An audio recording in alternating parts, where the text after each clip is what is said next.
DPRD Maluku Tengah menggelar rapat dengar pendapat membahas polemik masyarakat negeri Haya dengan PT Waragonda. DPRD Kabupaten Maluku Tengah menggelar rapat dengar pendapat atau RDP dengan sejumlah stakeholder memediasi polemik yang terjadi antara masyarakat negeri Haya dengan PT Waragonda Minerals Pratama.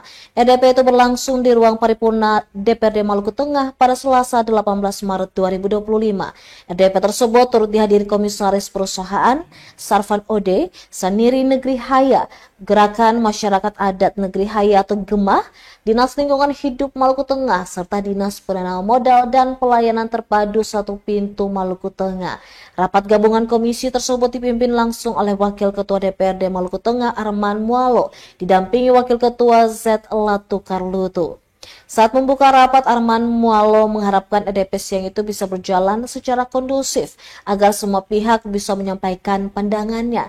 Terlebih, ia turut menyampaikan hasil pertemuan dengan Polres Maluku Tengah, di mana kata Mualo, secara resmi pimpinan DPRD Maluku Tengah telah melakukan mediasi secara persuasif membahas permintaan masyarakat untuk penangguhan penahanan 2 tersangka atas kasus pembakaran perusahaan PT WMP itu. Saat ini proses hukum telah terjadi di Polres Maluku Tengah. Kata Kapolres, ada kejadian hukum yang telah terjadi sehingga tidak bisa diintervensi secara jauh. Sehingga ia mengimbau agar situasi rapat ini bisa berjalan dengan baik dan menghasilkan keputusan-keputusan terbaik untuk semua pihak. Ia juga meminta agar tidak boleh ada intonasi suara yang tinggi, tidak boleh mencari-cari kesalahan. Di sisi lain, selaku pembicara pertama mewakili masyarakat negeri Haya, Ali meminta DPRD agar mengeluarkan rekomendasi agar kedua tersangka dikeluarkan tanpa syarat.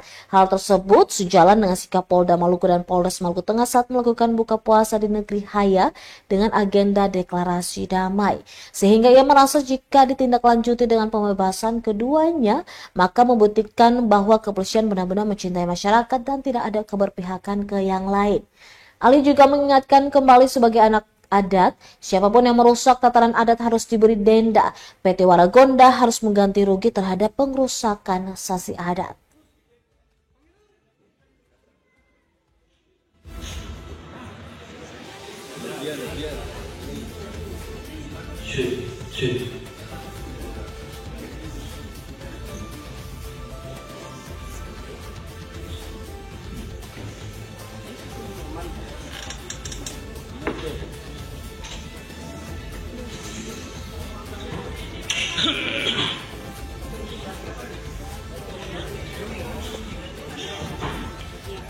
Download Tribun X sekarang, menghadirkan lokal menjadi Indonesia.